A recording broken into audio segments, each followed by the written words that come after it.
ดีสุขีเจริญพ่อนอกต้นญาติโยมนี่มาเมืองทีมงานเฮาวัดศรีสุมาคารามเด้อนี่นะไอจั่วไอเน้นพากันอนามัยในส่วงตอนเช้าบรรยากาศครึมๆฝนตกเล็กหน่อยเนาะกับพากันอนามัยตัดหญ้าเด้อพี่น้องกองไปวัดศรีสุมาคารามเด้อนี่นะไอจั่วไอเน้นสิบันสาหาบันลือพี่น้องเอ้ยมาเมืองน้ำกันเนาะวัดว่าอาราม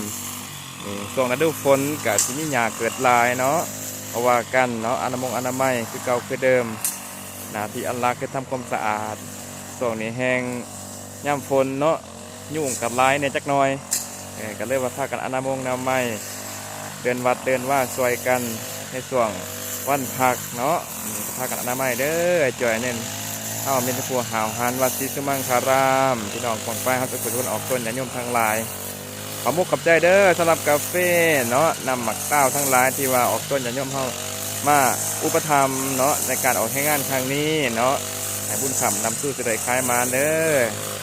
อ้าวสาธุ